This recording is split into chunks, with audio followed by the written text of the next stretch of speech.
Mr. Speaker, this Prime Minister has lost control of spending and his cabinet.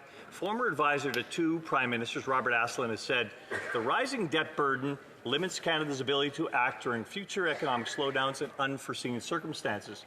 The Minister of Finance set a fiscal guardrail of a $40.1 billion deficit in her last budget that looks drastically off the rails. This isn't just a number. It's a glaring sign of systemic overspending and poor fiscal planning. The Liberals' choice now is clear. Will they heed their former advisor or drive Canada's deficit off a cliff? The Honourable Minister for Innovation.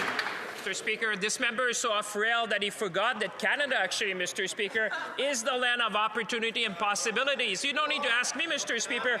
Talk to CEOs who have invested in this country, Mr. Speaker. Just in 2023, we landed the largest investment in Dow's history in Fort Saskatchewan, Alberta, Mr. Speaker. I think the Conservatives should all rejoice. It's Christmas, Mr. Speaker. I hope they're going to put that in their Christmas card to their constituent to thank this Liberal government for bringing jobs in Alberta. The Honourable Member for Calgary Centre. That's the minister that's never seen a cheque he didn't want to sign of Canadian taxpayer dollars. You can't. Well, former Liberal advisor Robert Asselin also stated you can't pick and choose fiscal anchors as you go and renege on a commitment you made only a year ago. There's a huge disconnect here. The Prime Minister wants to spend away to popularity, and the Finance Minister is trying to hang on to a shred of fiscal accountability. Liberals are famous for taking no lessons, but this one's an obvious choice.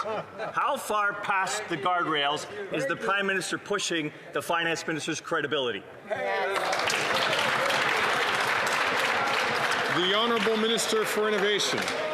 Oh, order, please. The Honourable Minister for Innovation. Mr. Speaker, thank you very much for the question. Mr. Speaker, actually, there's more good news for their Christmas card, because let me talk about another investment in Canada, Mr. Speaker. This time, BHP, Mr. Speaker, the largest mining company in the world, have made its largest investment in its history in Saskatchewan, Mr. Speaker. In Saskatchewan, close to $20 billion, their largest investment in their history. Mr. Speaker, I hope again that in their Christmas card that they're going to send to their constituent, they're going to thank this Liberal government for bringing jobs in Western Canada, growing our energy sector, and making sure Canada